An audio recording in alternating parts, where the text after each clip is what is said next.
আমরা আশা করি না কোনো ব্যাংক দেউলিয়া হবে, কিন্তু অন্যদিকে আবার এটাও ঠিক অনেক ব্যাংক দেউলিয়া হয়ে আছে।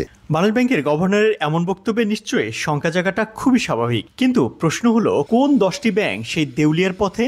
যদিও নতুন এই গভর্নর ঝুঁকিপূর্ণ সেই সব ব্যাংকের নাম জানাননি, তার মানে আপনার আমার কষ্টের টাকা জমা রাখা যে কোনো ব্যাংকই থাকতে পারে সেই ঝুঁকিপূর্ণ তালিকায়। এই অবস্থায় সবার আগে প্রশ্ন আসে, ব্যাংক দেউলিয়া হলে গ্রাহকদের জমা টাকার কি হবে? সব টাকায় কি হাওয়ায় মিলিয়ে যাবে? চলুন আজকের পর্বে জেনে নেই ব্যাংকে রাখা আপনার আমার জমানো টাকার পরিণতি কি হতে পারে। আমানত সুরক্ষা আইন অনুযায়ী কোনো ব্যাংক বা আর্থিক প্রতিষ্ঠান বন্ধ হয়ে গেলে বা দেউলিয়া হলে সবার আগে টাকা ফেরত পাবেন ব্যক্তি শ্রেণীর আমানতকারীরা। ব্যাংক কোম্পানি আইন অনুযায়ী ব্যাংক বা আর্থিক প্রতিষ্ঠানের অবশিষ্ট সম্পদ হতে সকল আমানতকারীর পাওনা পরিশোধ করা হবে। এরপর ফেরত দেওয়া হবে বন্ড ইস্যুকারী, বন্ড হোল্ডার ও প্রাতিষ্ঠানিক বিনিয়োগকারীদের। এরপরও যদি টাকা থাকে তবে সেখান থেকে কোম্পানির উদ্যোক্তা পরিচালক ও শেয়ার হোল্ডারদের টাকা ফেরত দেওয়া হবে।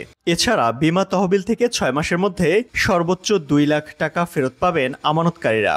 এখন প্রশ্ন হলো, যদি ব্যাংকে আপনার 10 লাখ টাকা থাকে এবং সেই ব্যাংকটি বন্ধ হয়ে যায় তাহলে আপনি কত টাকা ফেরত পাবেন? আইন বলছে সেক্ষেত্রে আপনি সর্বোচ্চ 2 লাখ টাকা ফেরত পাবেন যদি আপনার জমা কোটি টাকাও থাকে।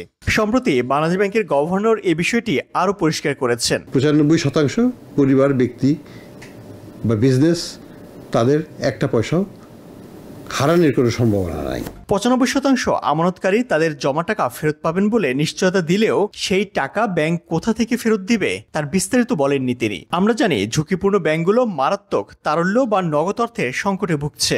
এছাড়া এসব দুর্বল ব্যাংকের স্থায়ী সম্পদও খুব বেশি নেই। তাহলে বিপুল পরিমাণ খেলাপি ঋণ নিয়ে কোনো ব্যাংক ডুবলে তাকে উদ্ধারে কে এগিয়ে আসবে?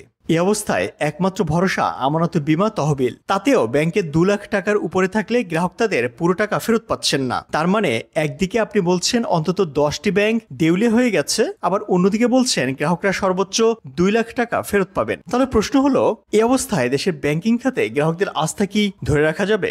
এমন সিচুয়েশনে ব্যাংকিং খাত রক্ষায় একমাত্র উপায় দুর্বল ও ঝুঁকিপূর্ণ ব্যাংকগুলোকে ভালো ব্যাংকের সঙ্গে মার্চ করে দেয়া। সেক্ষেত্রেও ঝুঁকি থেকেই যায়। সবল ব্যাংকের ঘাড়ে ধ্বংসপ্রাপ্ত ব্যাংক তুলে দিলে ভালো ব্যাংকটিও দুর্বল হয়ে যেতে পারে। তবে পরিবর্তিত এ সময়ে দেশের আর্থিক খাতে বড় ধরনের কোনো ধাক্কা না এলে হয়তো আগামী 2-3 বছরের মধ্যে সব সেক্টরে ঘুরে দাঁড়াবে। তাছাড়া সরকার চাইবে না কোনো ব্যাংকই দেউলিয়া হয়ে যাক।